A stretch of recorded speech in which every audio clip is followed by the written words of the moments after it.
कछुआ भी डरते हुए कहता है, कहीं मेरी गैर हाजिरी में तुम दोनों ने वो दरवाजा खोल तो नहीं दिया। युग और अभिमन्यु कछुए की बात का कुछ जवाब नहीं दे रहे थे। वो दोनों एक दूसरे की तरफ घूर घूर कर देख रहे थे। कछुआ डरते हुए कहता है, क्या हुआ, तुम ये एक दूसरे की सूरत क्यों देख रहे हो? मेरी बात का कुछ जवाब क्यों नहीं दे रहे हो? बताओ ना, कहीं तुमने यक्षिणी जिस कमरे में कैद है उसे खोल तो नहीं दिया? अभिमन्यु हिचकिचाते हुए कहता है, यार कछुए, बात यह है कि गलती से वो दरवाजा हम दोनों से खुल गया।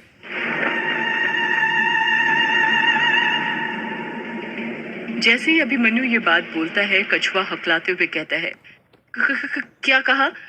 गलती से? इसे तुम गलती कहते हो? तुम्हें पता था ना कि उस कमरे में यक्षिणी कैद है, फिर भी तुमने उस कमरे को खोल दिया, आखिर क्यों? युग पहले कछुए के चेहरे का डर देखता है, फिर अभिमन्यु को देखकर हंसने लगता है। अभिमन्यु भी युग को देखकर हंसने लग जाता है। कछुआ हैरानी के साथ कहता है, क्या हुआ, तुम दोनों हंस क्यों रहे हो? यहाँ हम इतनी बड़ी मुसीबत में हैं और तुम दोनों हंस रहे हो? युग हंसते हुए कहता है, हंसे नहीं तो क्या करें, ये अभिमन्यु तुझे बेवकूफ बना रहा था और तू बेवकूफ बन गया। कछुआ मुंह फाड़ते हुए कहता है, मतलब ये कि दरवाजा खटखटाने की आवाज ऊपर वाले कमरे से नहीं बल्कि सामने वाले दरवाजे से आ रही है। वो देख। युग ने अपने हाथ से दरवाजे की ओर इशारा करते हुए कहा। कछुआ सामने वाले दरवाजे को देखते हुए कहता है, तुमने तो मुझे डरा ही दिया था यार। ऐसा भला कोई मजाक करता है क्या? मेरी तो जान ही निकल गई थी। अभिमन्यु हंसते हुए कहता है, जान तो तेरी कछुए तब निकलेगी जब यक्षिणी हकीकत में बाहर आएगी। चल अब जल्दी जा और दरवाजा खोल। ना बाबा ना, मैं दरवाजा नहीं खोलने वाला। पता नहीं कौन आया होगा इतनी रात में, ऊपर से ये लाइट भी नहीं है। अभिमन्यु अपनी जगह से उठते हुए कहता है, तू ना डरपोक का डरपोक ही रहेगा। लगता है मुझे ही दरवाजा खोलना पड़ेगा। अभिमन्यु दरवाजे के पास जाता है और झट से दरवाजा खोल देता है। जब दरवाजा खुलता है तो वो देखता है कि दरवाजे के बाहर कायर खड़ा हुआ था, जो पूरी तरह से पानी से भीग चुका था। उसके हाथ में एक पॉलीथीन थी जिसमें कुछ रखा हुआ था। कायर गुस्सा करते हुए कहता है, ये क्या? तूने इतना टाइम क्यों लगा दिया दरवाजा खोलने में? मैं कब से बाहर खड़ा होकर दरवाजा खटखटा रहा हूँ। अभिमन्यु कायर को कोठी के अंदर लेते हुए वापस से दरवाजा लगाते हुए कहता है, यार कुछ नहीं, ये सब बस कछुए के कारण हुआ है। कछुआ कायर को देखकर खुश हो जाता है और कहता है, कायर तू आ गया, मुझे तो लगा था तू नहीं आने वाला। अरे ऐसे कैसे नहीं आऊंगा, आखिर कायर को कोई बारिश रोक सकती है क्या? वो क्या शेर था? हाँ याद आया, है ख्वाहिश की अब कोई ख्वाहिश नहीं, है ख्वाहिश की अब कोई ख्वाहिश नहीं, रुला दे मुझे अब ऐसी कोई बारिश नहीं। अब उसके अंगने में ऐसे बरसना बादल, अब उसके अंगने में ऐसे बरसना बादल, किसी के साथ करे वो कोई रंजिश नहीं। अभिमन्यु दाद देते हुए कहता है, वाह वाह। युग कायर को देखते हुए कहता है, अरे तेरे कपड़े तो पूरी तरह भीग गए हैं। अगर ऐसी ही हालत में रहा तो तुझे सर्दी हो जाएगी। एक काम कर, मेरे बैग में कपड़े पड़े हैं, उसे पहन ले। अरे नहीं युग, कुछ नहीं होता, मैं घर पर जाकर चेंज कर लूंगा। घर पर जाकर कैसे करेगा? आज तुम तीनों में से कोई कहीं नहीं जाएगा, सब यहीं पर रुकेंगे। इतने दिनों बाद मिले हैं यार, बचपन की बातें करेंगे, यादें ताजा करेंगे। अभिमन्यु युग का साथ देते हुए कहता है, हाँ युग ठीक कह रहा है, आज रात यहीं पर रुकते हैं। कायर खुश होते हुए कहता है, मुझे तो पहले ही पता था कि ऐसा कुछ हो सकता है, इसलिए मैं पहले ही सारा इंतजाम करके आया था। अभिमन्यु हैरानी के साथ कहता है, सारा इंतजाम करके आया हूँ मतलब? कायर अपने हाथ की पॉलीथीन अभिमन्यु को देते हुए कहता है, ये देख। जब अभिमन्यु उस पॉलीथीन को खोलता है तो देखता है कि उस पॉलीथीन के अंदर खाने के 4-5 पैकेट थे और 2 विस्की, 2 बिस्लेरी पानी की बोतल भी थी। अभिमन्यु कहता है, ये कहाँ से लाया? कायर अभिमन्यु के सवाल का जवाब देते हुए कहता है, अरे इसके ही कारण तो आने में देर हो गई। वैसे खाना बिंदु के हाथ का है, उसने युग के लिए भेजा है। तुम्हें तो पता ही है, बचपन से ही बिंदु युग की कितनी फिक्र करती है।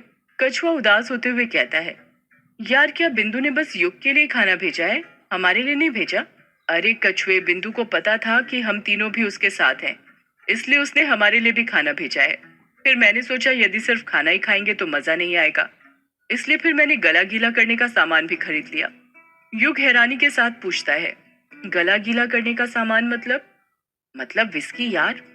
युग मना करते हुए कहता है, यार मैं विस्की नहीं पीता। कायर बड़ी बड़ी आंखें करते हुए कहता है, क्या बात कर रहा है?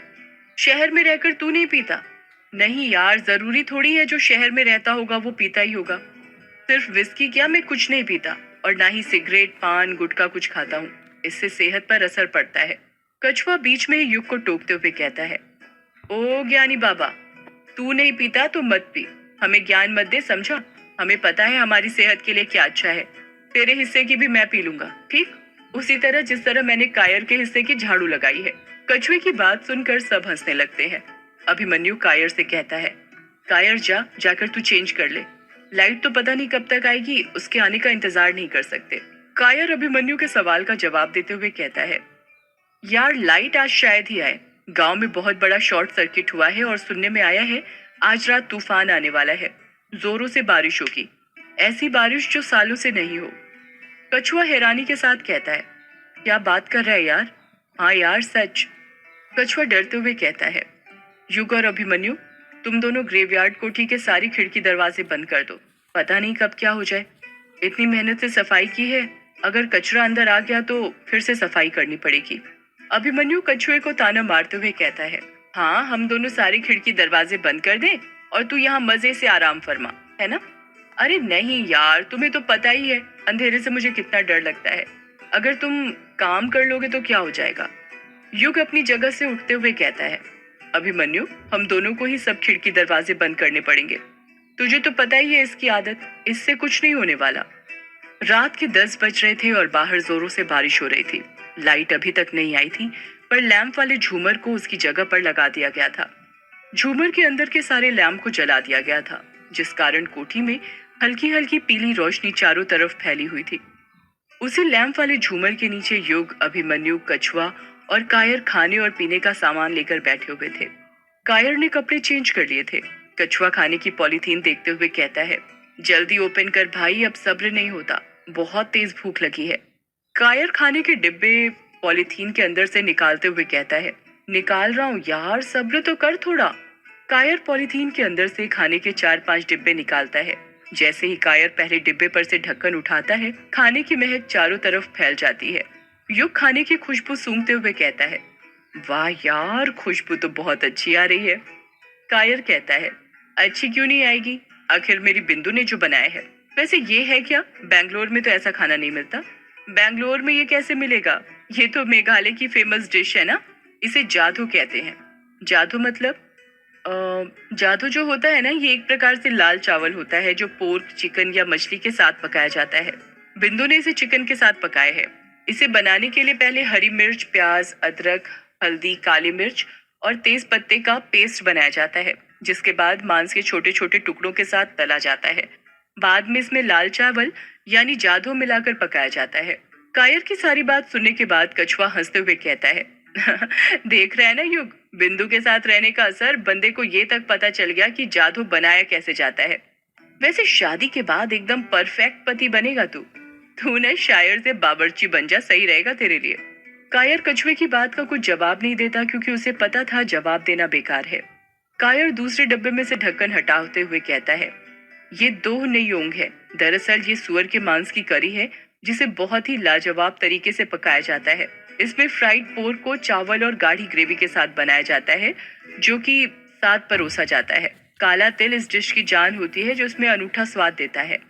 कायर जैसे ही तीसरा डिब्बा खोलता है, युग उसे टोकते हुए कहता है, ये नखम बिच्ची है। ये एक स्पेशल सूप है जिसे भोजन से पहले लिया जाता है। अक्सर इसे मेहमानों को परोसा जाता है। नखम सूखी मछली होती है जिसे सूरज की धूप में सुखाया जाता है। सूप बनाने के लिए इसे पहले तलकर और फिर पानी में उबाला जाता है। सूखी मछली को उबालने के बाद इसे टेस्टी बनाने के लिए इसे बहुत सारी मिर्च और काली मिर्च के साथ पकाया जाता है। कायर खुश होते हुए कहता है, हाँ बिल्कुल सही कहा तूने, पर तुझे कैसे पता इस डिश के बारे में? पहले कभी खाई है क्या? युग गुस्से से कहता है, बचपन में माँ अक्सर यही डिश मुझे खिलाया करती थी। कायर युग के कंधों पर हाथ रखते हुए कहता है, तो यार इतने गुस्से से क्यों बोल रहा है? जरा प्यार से बोल, मछली का कांटा फंस गया क्या? इतना कहकर कायर हंसने लग जाता है। जब कायर सभी खाने के डिब्बों पर के ढक्कन हटा देता है, तो अभिमन्यु हैरानी के साथ कहता है, ये क्या, तू तो सब कुछ नॉनवेज लाए है। हाँ तो क्या हुआ, तू नॉनवेज नहीं खाता क्या? पर बचपन में तो बड़े शौक से खाया करता था। यार बात वो नहीं है, बात यह है कि मैंने पढ़ा है कि जिस जगह शैतानी आत्मा का वास होता है वहां पर मांस नहीं खाना चाहिए, वरना आत्मा की भूख बढ़ जाती है। वो आवाजें लगाने लग जाते हैं और तुझे पता है ना, ऊपर वाले कमरे में यक्षिणी कैद है।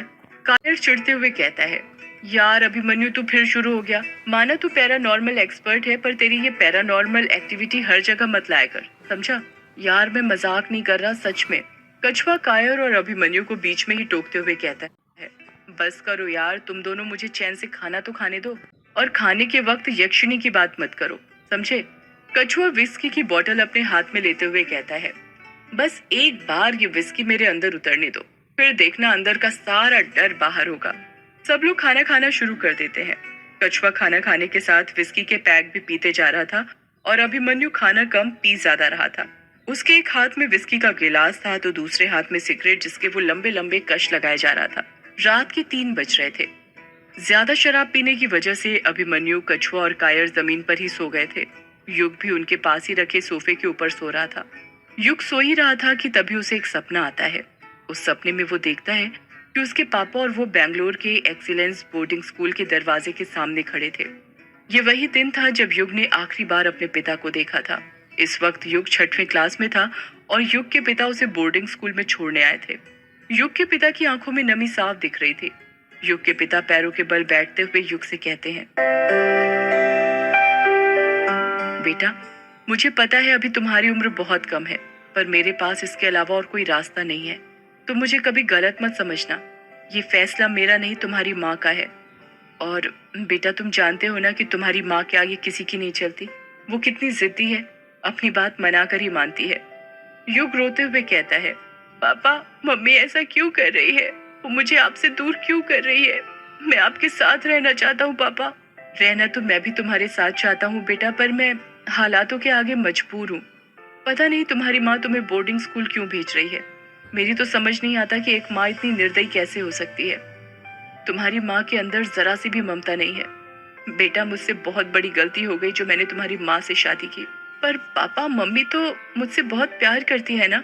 अगर बेटा तुम्हारी माँ तुमसे प्यार करती तो वो तुम्हें यहाँ नहीं भेजती। वो बस दिखावा करती है तुम्हारे सामने अच्छा बनने का, पर असल में वो ऐसी औरत नहीं है। इतना कहकर युग के पिता अपनी जगह पर खड़े हो जाते हैं। युग फिर रोते हुए कहता है, पापा, मुझे अकेले छोड़ के मत जाइए, मैं यहाँ पर नहीं रह पाऊंगा। अब यही तुम्हारी दुनिया है बेटा, और तुम घबराओ मत। वार्डन को मैंने अपना नंबर दे दिया है। तुम्हें जब भी मेरी याद आए तो उन्हें कॉल लगाने के लिए बोल दिया करना। नहीं पापा, आप मत जाइए, रुक जाइए, मुझे डर लग रहा है। डरो मत बेटा, यहाँ पर तुम्हें नए दोस्त मिलेंगे, यहाँ से तुम्हारा एक नया सफर शुरू होगा।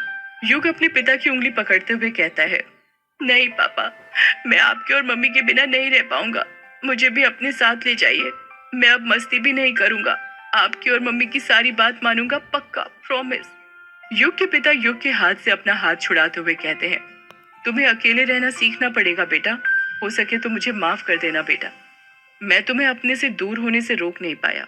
मैं तुम्हारी माँ की जिद के सामने हार गया। मैं अच्छा पिता नहीं हूँ। नहीं पापा, आप बहुत अच्छे पापा हैं, बस माँ ही खराब है। मैं उन्हें कभी माफ नहीं करूंगा। युग के पिता अपनी आंखों के आंसू पोंछते हुए कहते हैं, ट्रेन के लिए देर हो रही है बेटा, अब मुझे जाना पड़ेगा। युग दहाड़ मार मार के रोने लग जाता है और कहता है, नहीं पापा, आप मत जाइए, रुक जाइए। युग के बार बार कहने पर भी उसके पिता नहीं रुकते हैं और बोर्डिंग स्कूल के दरवाजे से बाहर निकल जाते हैं। युग उन्हें अपने से दूर होते हुए देख रहा था और बार बार रोते हुए बस एक ही बात दोहराए जा रहा था, रुक जाइए पापा, मत जाइए, रुक जाइए पापा, मत जाइए। कहते हुए ही युग अपने सपने में से बाहर आ जाता है और उसकी नींद खुल जाती है। जब वो अपनी आंखें खोलता है तो देखता है कि कायर, कछुआ और अभिमन्यु अभी भी घोड़े बेचकर सो रहे थे। प्यास के कारण युग का गला सूख गया था। युग जमीन पर रखी बिस्लेरी की बोतल उठाता है और पानी पीने लगता है। अभी युग ने बस एक घूंट ही पानी पिया था कि तभी उसे एक आदमी की आवाज सुनाई देती है, युग बेटा, ओ युग बेटा। युग ये आवाज सुनकर शॉक्ड हो जाता है और सोचने लगता है, ये आवाज किसकी है? हवेली में तो हम बस 4 ही लोग हैं और ये तीनों तो सो रहे हैं। फिर ये आवाज किसकी थी? कहीं मेरे कान तो नहीं बज रहे? फिर आदमी की आवाज सुनाई देती है, युग बेटा, ओ युग बेटा। युग खुद से कहता है, नहीं नहीं, मेरे कान नहीं बज रहे, सच में आवाज आ रही है और ये आवाज तो कुछ जानी पहचानी लग रही है। हाँ, ये आवाज तो पापा की है, मेरे पापा की। सदियों से है पुरानी ये यक्षिणी की कहानी। यक्षिणी एक आग है, यक्षिणी तेरा ख्वाब है।